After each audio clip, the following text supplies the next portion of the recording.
At 75 years old, I was standing on the sidewalk with 2 suitcases and nowhere to go. The house behind me had been my home for more than 40 years. But that morning, it no longer belonged to me. The bank had taken it. I remember looking at the front porch one last time.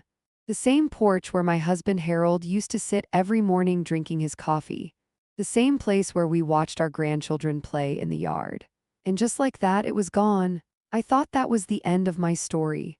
But a few days later, I opened a door my grandmother had kept locked my entire childhood, and everything I believed about my family changed. My name is Margaret Collins, and I'm from Fresno, California. Until last winter, my life had been simple, not exciting, not dramatic, just quiet. After my husband passed away 8 years ago, the house became very still. The mornings were the hardest. For 50 years, Harold had been the first person I spoke to every day. After he was gone, the silence felt enormous. But you learn to live with silence when you get older. I kept myself busy. I tended my small garden. I baked bread on Sundays. Sometimes I walked down the street to talk with my neighbor Mrs. Alvarez about the weather or the rising price of groceries. It wasn't much, but it was enough. Then one afternoon, a letter arrived in the mail. The envelope looked official. White paper, bank logo printed neatly in the corner. At first I assumed it was just another statement. But when I opened it, my hands started shaking before I even finished the first paragraph. Apparently Harold had taken out a second mortgage years before he died. A large one, and somehow I had never known. For 8 years after his death, the interest had been growing quietly, and now the bank wanted the house. I spent weeks trying to fix the situation. Phone calls, paperwork. Meetings with people who spoke in calm professional voices about things like liabilities and payment schedules. But the truth was simple. I didn't have the money. 3 months later, the eviction notice arrived. And suddenly, at 75 years old, I was homeless. I packed what little I could carry, 2 suitcases, a few photo albums, and Harold's old watch. The morning I left, I stood in the driveway for a long time staring at the lemon tree in the yard. Harold had planted it the year our daughter was born. Now someone else would be picking the fruit. Finally, I got into my car and drove away. There was only one place left I could go, my grandmother's house.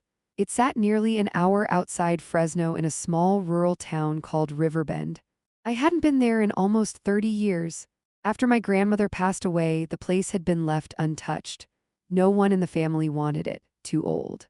Too far from the city. But legally, it belonged to me. When I arrived that afternoon, the house looked exactly like I remembered. A white farmhouse with wide wooden steps and tall oak trees surrounding the yard. The paint had faded. The porch boards creaked under my feet, but the structure was still strong. The front door opened with the same long, tired sound it had made when I was a little girl. Inside, the air smelled like dust and old wood. Everything was still there. The floral couch, the ticking wall clock, even the small wooden rocking chair my grandmother used to sit in while knitting. It felt like stepping into a memory. I set my suitcases near the door and slowly walked through the house. The kitchen, the hallway, the small guest bedroom, and finally the back door leading to the basement stairs. The basement. When I was a child, my grandmother always kept that door locked. No one was allowed down there.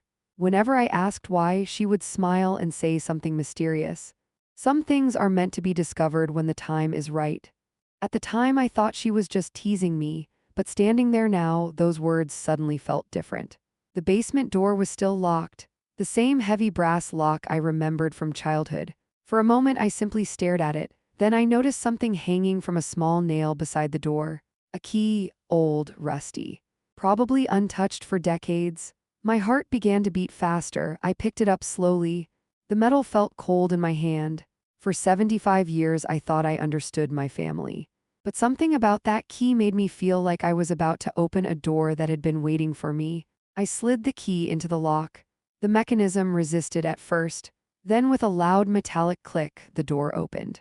The basement stairs creaked as I stepped down into the darkness. A single light bulb hung from the ceiling. When I pulled the chain, the dim yellow light flickered on, and that's when I saw it. The basement wasn't empty. In the center of the room stood a large wooden workbench, and on top of it were dozens of metal boxes, all neatly arranged, each one labeled with careful handwriting. I walked closer, my hands trembling slightly. Then I read the label on the first box, and suddenly my heart started pounding, because written across the lid were 4 simple words: Margaret, open when needed.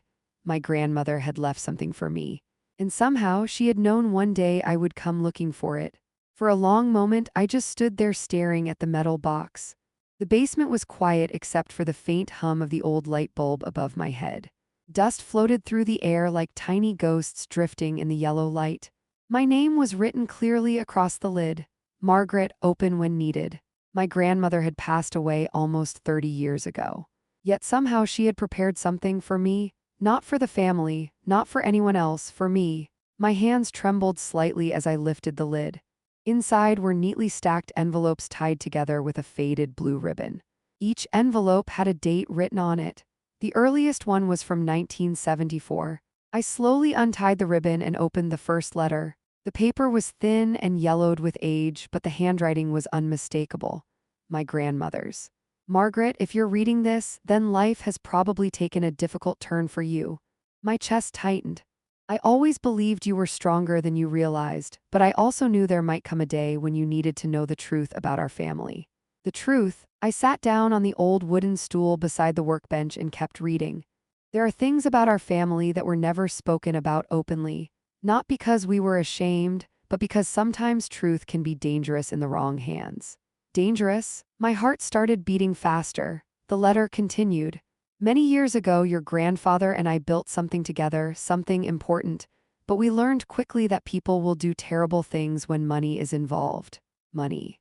I frowned and looked around the basement again.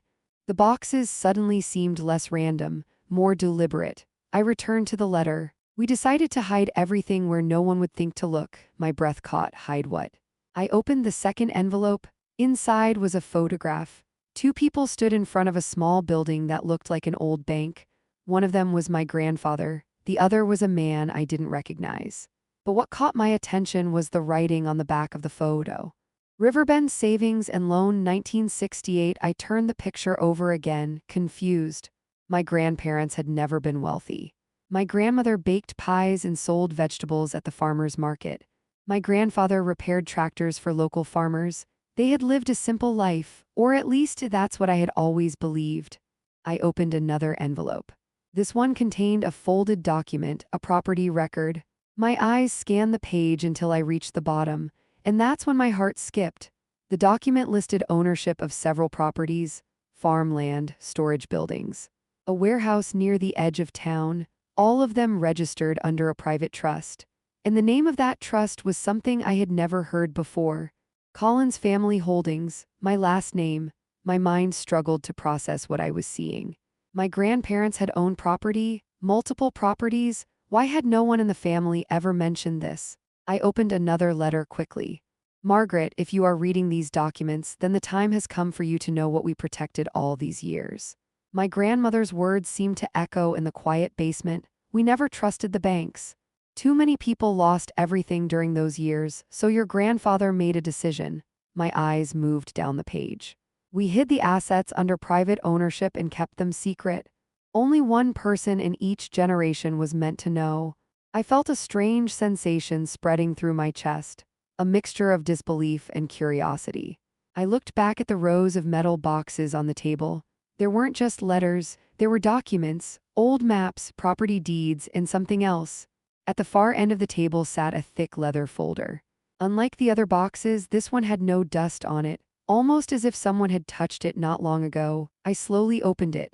Inside was a bank statement, a modern one. My eyes scanned the numbers, then I froze. The balance printed on the page was so large that for a moment I thought I was misreading it. I looked again, then again, but the number didn't change. My grandmother hadn't just left me an old house, she had left something else. Something that had been hidden for decades. And the total amount listed on that account was enough to change my entire life. But just as I was trying to understand what I was looking at, I heard something upstairs. A sound. The faint creak of the front door opening. I slowly lifted my head toward the basement stairs, because I knew one thing for certain. I hadn't locked the door behind me, which meant someone had just walked into the house. And suddenly the basement didn't feel safe anymore. For a moment I didn't move. The sound upstairs had been faint but unmistakable. The front door had opened. I sat very still on the wooden stool, listening. The basement light hummed quietly above my head, and the old house creaked the way old houses do when the wind pushes against their walls. Then I heard it again, footsteps, slow, careful. Someone was inside the house. My heart started beating harder. At 75 years old, I had experienced many things in life, but standing in a basement filled with family secrets while a stranger walked through the house above me was not one of them. I looked at the papers scattered across the workbench. Property records, letters, the bank statement with a number that still felt impossible. Whatever my grandparents had hidden all those years, it was real. And suddenly it felt like someone else might know about it. I quietly folded the bank statement and slipped it into the leather folder. Then I stood and moved toward the staircase. Each step creaked softly as I climbed. By the time I reached the top, my heart was pounding so loudly I was sure whoever was upstairs could hear it. I pushed the basement door open slowly. The living room was dim. Late afternoon sunlight stretched across the wooden floor. And standing near the front door was a man I didn't recognize. He turned when he heard the basement door.